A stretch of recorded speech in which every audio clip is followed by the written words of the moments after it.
আমি ক'ত গৈ আছো এতিয়া আমি এটা গৈ আছো আমাৰ যিমানখিনি মানুহ আহিছে সবকে আমি ফ্ৰী হেল্থ চেকআপ কৰা গৈছে বঢ়িয়া এইটো আমাৰ মিন্টু দা দিলীপ দা আমাৰ দিলীপ গগৈ দা দিছাঙৰ আচ্ছা সকলোৱে মিলি আমি এটা ফ্ৰী হেল্থ চেকআপ কৰা গৈছে তাতে আমি গৈ আছো এটা হেল্থ চেকআপটো কৰিম আমি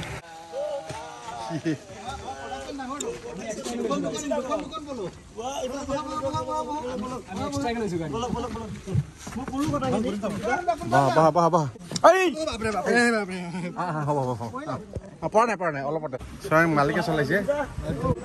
এইখন এৰি দিলোঁ চাৰ্জ নাই কিমান দিলকে যায় কোনো গেৰেণ্টি নাই ইয়াত দিচাং ফাউণ্ডেশ্যনৰ উদ্যোগত বিনামূলীয়া স্বাস্থ্য শিবিৰ পাতিছে প্ৰেছাৰটো চেক কৰি ল'ম দেই চুগাৰ মানে প্ৰেছাৰ এই বিকাশৰ প্ৰডাকশ্যন আহি পেলাই প্ৰেছাৰ টেবলেট খুবই বঢ়াই গুৰুদা আহিছিলে শ্বুটিঙত ইয়াতে ফ্ৰী হেল্থ চেকআপ দেখা পাই তেওঁৱে বহি গ'ল ডাইৰেক্ট চান্স মে ডান্স মাৰ দিয়া বঢ়িয়া মই কোকৰাঝাৰত থাকি জানো দিচাং ফাউণ্ডেশ্যনৰ উদ্যোগত বিনামূলীয়া স্বাস্থ্য শিবিৰ হ'ব পাৰিছোঁ সেয়াই মোৰ কাৰণে নৰ্মেল ন প্ৰেছাৰ টেবলেটৰ কাৰণে নৰ্মেল ভাল কামত লাগি থাকিলে এনেকুৱাই হয় মোৰ ফালৰ পৰা যিমান পাৰোঁ মানে সহায় দিবলৈ চেষ্টা কৰিম আৰু বিনামূলীয়া এটা মানে স্বাস্থ্য শিবিৰ মানে তেওঁ আয়োজন কৰিছে এইকেইটা ময়ো সঁহাৰি জনালোঁ মোৰ প্লেচ আছে জেগা আছে গতিকে নিশ্চয় ভাল লাগিব আৰু মই দিচাঙৰ কেম্পাছতে কৰিব পাৰিম এনেকুৱা কৰি আমাৰ এইটো টাইহোম যুৱ পৰিষদৰ অফিচ এতিয়া টাইহোম যুৱ পৰিষদৰ অফিচটোকে মই এতিয়া মানে গাঁৱৰ বিভিন্ন প্ৰান্তৰ পৰা মানুহ আহিছে গতিকে গাঁৱৰ বিশেষকৈ বাইদেৱে কৈছে যে দুখীয়া মানুহবিলাককে মই এইটো সাহায্য মানে শিবিৰ পাতিছে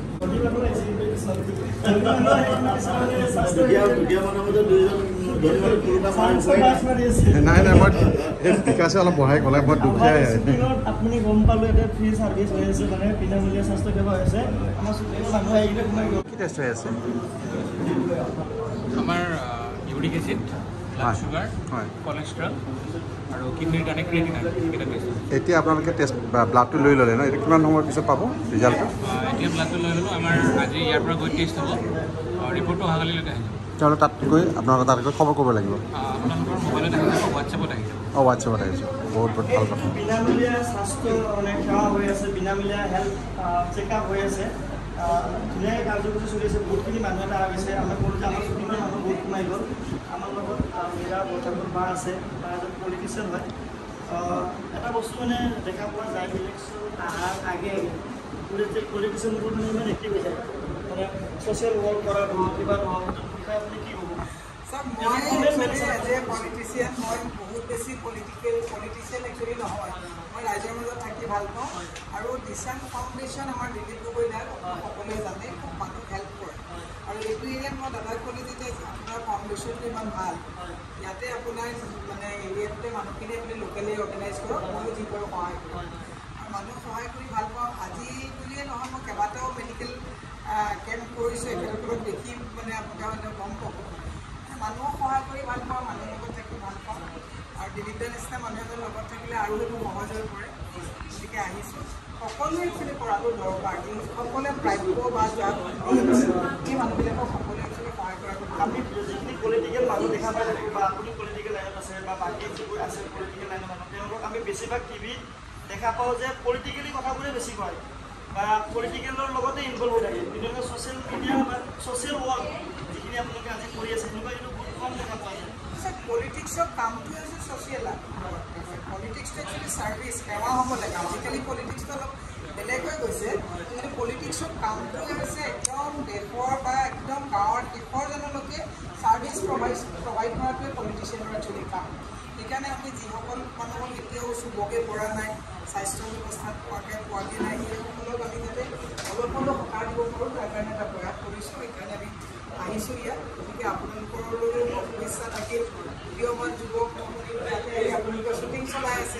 আপোনালোকৰ যোগেদিও যাতে মানুহৰ এটা মেছেজ যাওক ভাল হওক সেইটো মই কামনা কৰিছোঁ আমি অকল একো বুলিয়ে নহয় বানপানীয়ে হওক গৰাখহনীয়া হওক মানুহৰ ক'ৰবাত যোৱাকালি এতিয়া বাচ্ছা এটা ট্ৰেইনত পৰি পেলাই ঢুকাইছে তাতো আমাৰ টীম আমি পঠাইছোঁ যাতে পৰিয়ালটো কেনেকৈ সহায় কৰিব পাৰে GMCHত এজন বাচ্ছা এটা ঢুকাইছে মৃত্যু হৈছে তাকো আমি কেনেকৈ সহায় কৰিব পাৰি আইনীগতভাৱে আমি বুজি আছোঁ এইটো আমাৰ হৈছে পাৰ্ট অফ পলিটিক্স একচুৱেলি আমি কৰিবলৈ পলিটিক্সৰ কামটোৱে হৈছে মানুহক সহায় কৰে পলিটিক্সটো থাকিবই আপোনাৰ পলিটিক্স নোহোৱাকৈ আপুনি ছাৰ্ভাইভেই কৰিব নোৱাৰে গতিকে আমি যে এতিয়া শিবিৰটো পাতিছোঁ ফাউণ্ডেশ্যনটো ৰেজিষ্টাৰ্ড ফাউণ্ডেশ্যন এপ্লিকেশ্যন দিবলগীয়া হৈছে তাৰপিছত আহিছে it's a part of politics গতিকে মানুহে কয় যে মই ৰাজনীতি নকৰোঁ প্ৰত্যক্ষ বা পৰোক্ষভাৱে every individually involve with politics Dilip দা হয়তো অসমৰ এজন সুযোগ্য পুত্ৰ মাতৃ মানে ঘৰটো ইমান ধুনীয়াকৈ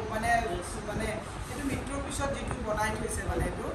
ইমান ধুনীয়াকৈ বনাইছে নহয় এতিয়াও মানে মই সেইটোৱে কৈছোঁ দিলীপ দাৰ পৰা আদৰ্শ লোৱা উচিত আৰু সেই ঘৰটো কিন্তু মানুহক আপোনালোকে দেখুৱাব লাগে আমি যে মৃত্যুৰ পিছত যে মৰা জেগাখন ধুনীয়াকৈ মানুহে দুদিনমান থয় আৰু তাৰপিছত জেওৰা চেওৰা ভাঙি যায় ইমান ধুনীয়াকৈ দিলীপ দাই ৰাখিছে আৰু সেই মাতৃও চাগে মানে খুব ভাল মনৰে জন্ম দিছিলে আৰু দিলীপ দাই সেই কামটো কৰিছে সেইটো কিন্তু মই আপোনালোকক দেখুৱাবলৈ কৈছোঁ বহুত টকা থকা মানুহেও কিন্তু সেইটো কৰা পৰামৰ্শ নাথাকে দিলীপ দাৰ মাতৃ আজিও যদি ইয়াত নাই তথাপিও কিন্তু তেওঁ এজন সুযোগ্য সন্তান জন্ম দিয়াৰ কাৰণে তেওঁবিলাক সঁচাকৈ অভিয়সী হিচাপে মই কৈছোঁ যে এনেকুৱা পুত্ৰ এজনী জন্ম দিছে এইখিনিতে মই বাইদেউক ধন্যবাদ জ্ঞাপন কৰিছোঁ বজাৰৰ পৰা আহিছোঁ আপোনাৰ ৰিজৰ্টত থাকি গৈছোঁ খুব ভাল লাগে আপোন ঘৰত সঁচাই আজি মই ল'ৰাটোকো পাতিছোঁ মোৰ ভাগিনটোকো পাতিছোঁ চাই যাওঁ মানে আহি আছোঁ ভাল লাগিছে আপুনি এইবিলাক আগুৱাই যাওক এনেতো আপুনি দেখি থাকোঁ ইমান ধুনীয়াকৈ কাম কৰি আছে দাদাই কাম কৰি আছে কেইটামান বস্তু মই ধৰি ৰাখি এইখিনি চিয়'ৰ চিয়'ৰ চিয়'ৰ ট্ৰেইনিং কৰিলে প্ৰব্লেম হয় ন বৰুণ দা হয় হয় হয় যি আছে মনৰ আমাৰ গোৰ্খালী ভাষাত এটা কথা আছে চিত মিঠ মানে সোনকালে যিকোনো কাম কৰক সেইটোৱে ভাল সেইটো মিঠা হয় তাৰমানে এইবোৰ মিঠা কাম বেছি ভাবি কৰিলে নহয়গৈ হয় বৰুণদাকো আমি এপ্ৰিচিয়েট কৰিব লাগিব দে ইমান মানুহটো ব্যস্ত থকাৰ পিছতো এনি টাইম হেল্প কৰি থাকে আচল কথা হ'ল কি য'ত ভাল পোৱা যায় নহয় তাত কোনো ধৰণৰ বাহানা নাথাকে মোৰ বাহানা নাই ভাল পাওঁ কাৰণে আহোঁ দিচাং বুলি ক'লে একে কৈ মই আহিছোঁ কিন্তু এই শ্বুটিংটো যদি নদীৰ পাৰত ক'ৰবাত হ'লে মই নাহিলোঁ হয় কিন্তু দিচাঙৰ সৈতে যাবই লাগিব কালি আহিছোঁ মই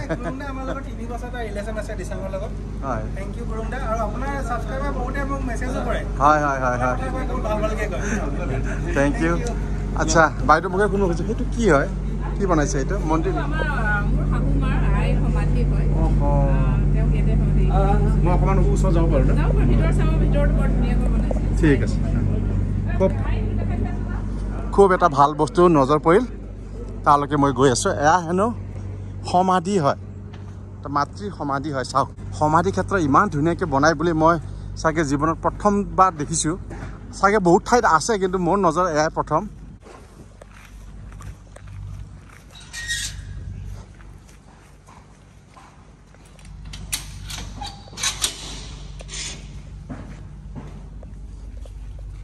ভিতৰত সোমাব পাৰি না আই প্ৰণামিছোঁ তোমাক অমৰ ৰহাং ৰহিলা ৰহাং প্ৰমীলা ৰহাং তেখেতসকলৰ চাগে গোটেইখিনি পৰিয়ালৰ মানুহ হ'ব বালি ৰহাং বাবলু ডুমুং পষ্টটো আপোনালোকে চাই ল'ব হয় হয় হয় তেওঁলোকক সন্নিৱিষ্ট কৰিছে আপোনালোকে নহয় আমাৰ তেওঁলোকৰ জড়িত যিমানখিনি মানুহ আছিলে আমি তাত তেওঁলোকৰ নামো ইয়াতে মানে জড়িত কৰিছোঁ পৰিয়ালৰ নামবিলাক এইফালেও আমাৰ দিয়া আছে চাওক কিমানখিনি চিন্তা চৰ্চা কৰিছে ইয়াত গোটেইখিনি পৰিয়ালৰ নামবোৰ সন্নিৱিষ্ট কৰিছে আৰু ইফালে তেখেতসকলৰ ওচৰত থকা চুবুৰীয়া তেখেতসকলৰ নামো তেওঁলোকে ইয়াতে সন্নিৱিষ্ট কৰিছে এতিয়া মই ভিতৰলৈ প্ৰৱেশ কৰিছোঁ বাইদেউ অকণমান আহিব ৱাও অতি সুন্দৰ এই ধৰণৰ সমাধিস্থল জীৱন মই প্ৰথম দেখিলোঁ এয়া তেওঁৰ শয়ন কিবা চাগে নহয়